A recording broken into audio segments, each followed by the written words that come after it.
नर्मदे हर जुनून में आप सबका स्वागत है। तो आज मुझे एक प्रश्न आया जब मैंने अपना लास्ट वीडियो डाला, तो उसमें एक प्रश्न था कि क्या एक महिला परिक्रमा अकेली कर सकती है क्या, और वो भी सेफ है कि नहीं। जब ये प्रश्न मैंने पढ़ा तो मुझे ऐसा लगता है कि मैं इसका उत्तर आपको दूं, तो वो बताने के पहले एक बात करते हैं। सबसे पहले आप ये एक छोटा सा वीडियो देखिए।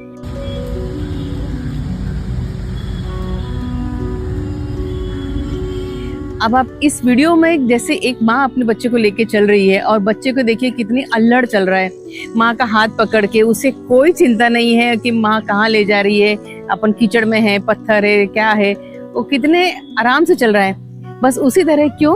क्योंकि उसका पूरा भरोसा उसकी माँ की उंगली पे है। बस हमें भी उसी तरह से चलना है जिस तरह से हम वो माँ की उंगली पकड़ के चल रहे हैं, हमें भी मैया का आंचल पकड़ के आराम से चलना है। मैं आपको एक जानकारी दे दूं कि जब हम परिक्रमा पे निकलते हैं तो महिलाओं के लिए सेफ है। क्यों? क्योंकि पूरे नर्मदा खंड में, मैया के पूरे नर्मदा खंड में आपको वहां पे एक स्त्री या पुरुष करके संबोधित नहीं किया जाता। आपको वहां पे माता राम और महाराज जी करके संबोधित किया जाता है। तो जहाँ पे आपकी पूजा की जाती है, जहाँ पे आपको पूजा जाता है, वहां आपको इतना बड़ा स्थान दिया है, तो वहां पूरी परिक्रमा सेफ है। तो आप बिल्कुल निश्चिंत रहें कि आपको कोई तकलीफ होगी। और सबसे बड़ी बात यह है कि आप क्यों खुद इतनी स्ट्रांग नहीं है, मैं आपको कहना चाहूंगी, क्योंकि आप जिसकी परिक्रमा कर रही हैं, जिसके लिए चल रही है और जिसके साथ चल रही है, वो भी एक स्त्री है। तो वो जब इतनी सक्षम है, सशक्त है और स्ट्रांग है, तो हम भी उतने स्ट्रांग बन सकते हैं। और मैं इसलिए इतने कॉन्फिडेंटली कह सकती हूँ क्योंकि मैंने अपनी परिक्रमा अकेले ही की थी, और वो भी 108 दिन में की थी। तो मैं भी चाहती हूँ, अगर आप अपने आप को एक्सप्लोर करना चाहती है, अपने आप को जानना चाहती है, तो ये नर्मदा खंड सबसे बेस्ट मार्ग है।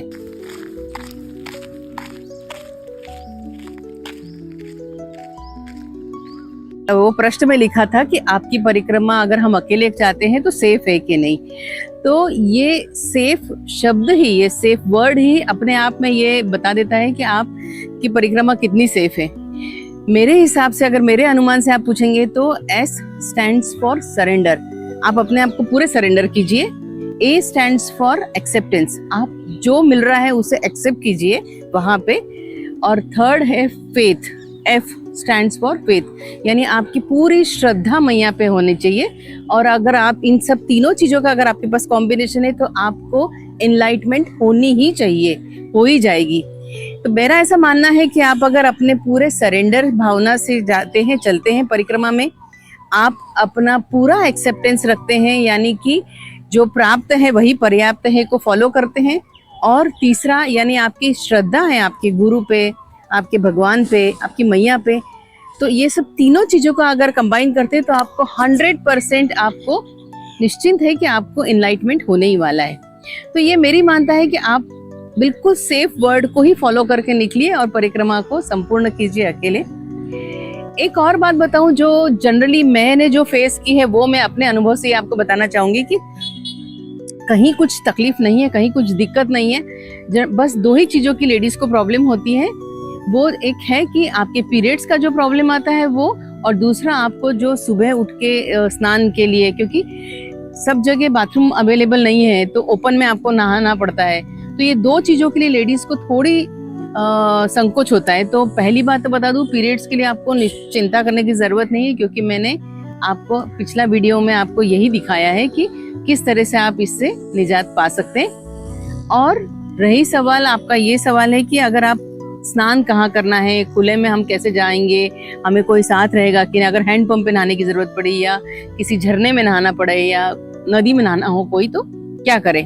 तो मैं आपको बता दूं, जब आप सब साथ में चलते हैं ना, तो जिस आश्रम में आप रात को रुकते हैं, उस आश्रम में और भी महिलाएं होती है, ऐसे बहुत ग्रुप चलता है। तो आपकी किसी न किसी से मैया दोस्ती करा ही देती है, कुछ टाइम के लिए आपको अलग रखती है, कुछ साथ करती है। तो जनरली सुबह सारी मैयाएं एक साथ ही स्नान के लिए जाती है, तो कोई आपको हैंडपंप पे पानी निकाल देगा। और कहीं ना कहीं, तो मैं आपको बताऊं, इतनी अच्छी व्यवस्था है कि आपको, अगर आप कहीं अकेली सो रही हैं और बहुत सारे जेंट्स और आप अकेली हैं, तो कोई जो आपको खाना देने आता है वही आपको बुला देता है कि चलिए माता जी आप यहाँ मत आइए, आपको मेरे घर में लेके जाती हूँ। तो आपको सुबह स्नान की व्यवस्था कर देते हैं, पंप चालू कर देते हैं, पानी दे देते हैं, तो आपको बिल्कुल भी चिंता नहीं करनी है। तो आप निश्चिंत होके चलिए। रहा सवाल आपका रहने का और खाने का, उसके लिए तो नर्मदा खंड में इतना अच्छी व्यवस्था है, इतनी पूरा नर्मदा खंड सेवाधारियों से भरा हुआ है और इतने आश्रम वाले सब अच्छे हैं कि आपको रहने की भी चिंता नहीं और खाने की भी चिंता नहीं है। और मैया तो आपको भूखा कभी सुलाती ही नहीं है।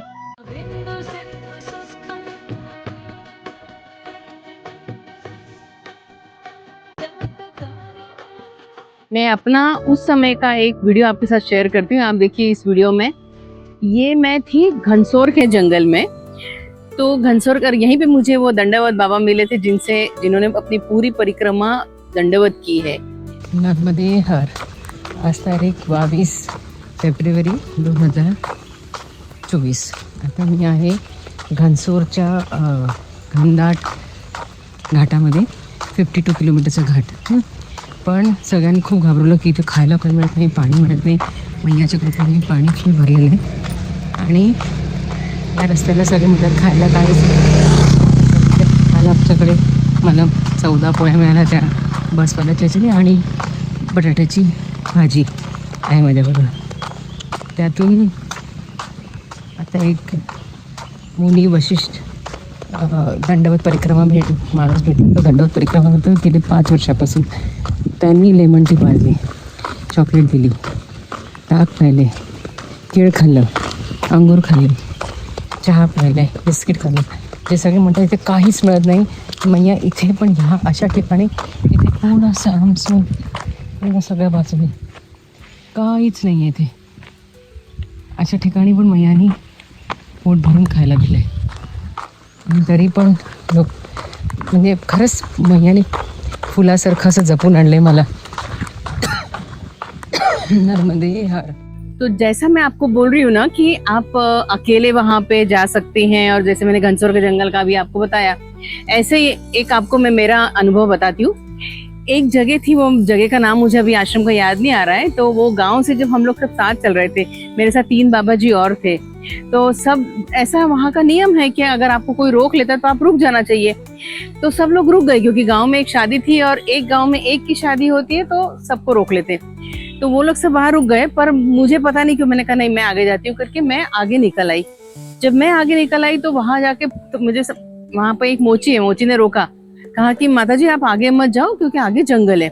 मैंने कहा कि नहीं मुझे कुछ नहीं होगा, कुछ नहीं होगा करके मैं आगे चलने लगी। जैसे मैं आगे जा रही थी मुझे लगा कि नहीं उसके मुंह से मैया बुलवा रही है तो अपन रुक जाते हैं। सोच के मैं एक वहां पे एक बोर्ड लगा हुआ था परिक्रमा वासियों के लिए रहने की आश्रम की व्यवस्था है, तो मैं वहां पे गई।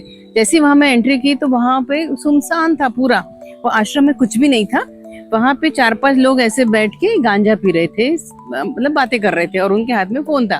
तो मैंने पूछा बाबा जी ये आश्रम है यहाँ पे? उन्होंने कहा, और मैं ये दिमाग में था कि यहाँ पे आश्रम है तो वहाँ पे ऑलरेडी कोई तो होगा। जब मैं अंदर गई तो देखा, मैंने पर्दा खसका के देखा वहां पे, तो वहां पे कुछ भी नहीं था। एक शिवलिंग बना हुआ था और उसपे मतलब पानी नहीं, कुछ भी नहीं था। मैंने कहा शायद ठीक है। आगे देखती हूँ तो एक गाय अपना बछड़े के साथ खड़ी हुई है, तो मुझे लगा यार कोई ना कोई तो होगा, और ये सोच के मैंने अपना आसन लगा लिया। और जैसा कि आपने को सबको पता है कि ऐसा नियम है कि एक बार आसन डाल दो तो उठना नहीं है। अब जब मैंने वहां आसन डाल दिया तो मैंने सोचा कि अब यहाँ से उठना नहीं अपने को, और वो आसन में बैठी। और यहाँ का देखो, मैं आपको वहाँ का लोकेशन बताती हूँ, वीडियो बताती हूँ, वो इस तरह से कुछ सामसुन था।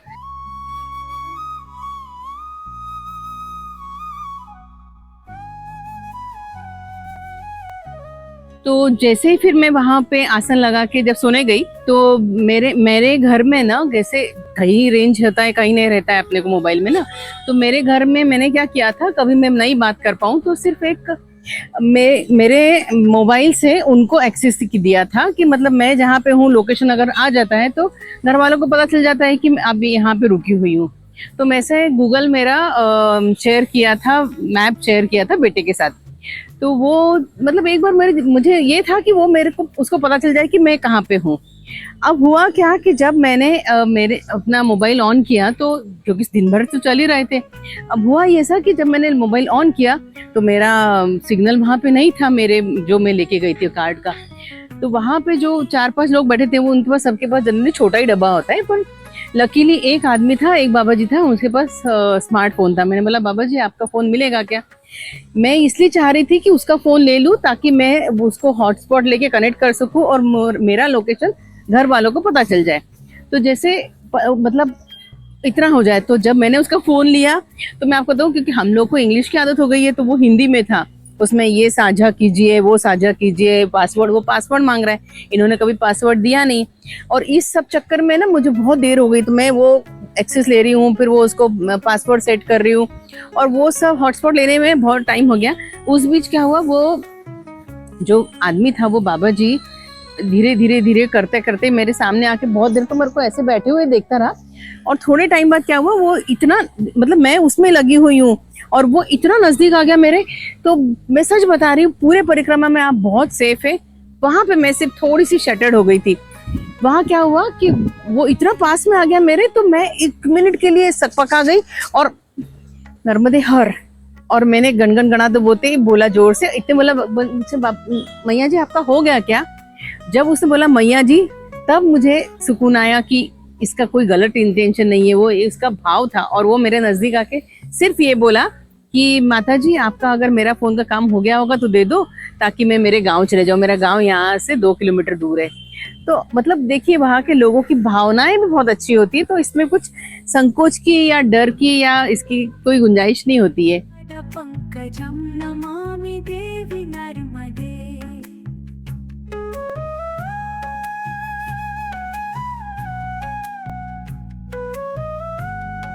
एक और बात मैं आपसे ये कहना चाहूंगी कि जहाँ पे बहुत पॉजिटिविटी होती है वहाँ पे नेगेटिविटी भी होती है।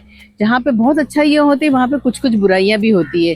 तो इसलिए आप जब निकले तो आप अपनी सावधानी बरतिए, आप अपने आप को अलर्ट रखिए, थोड़ा सावधान रहिए और मैया पे भरोसा रख के निकल जाइए। सच कहूँ तो इतनी भी कठिन नहीं है मैया की परिक्रमा। अगर आप यहाँ से निकलते हैं, सोच के निकलते हैं, मैया पे श्रद्धा रख के निकलते हैं, तो आपकी पूरी परिक्रमा अच्छे से हो जाएगी। ऐसी मैं आशा करती हूँ। नर्मदे हर।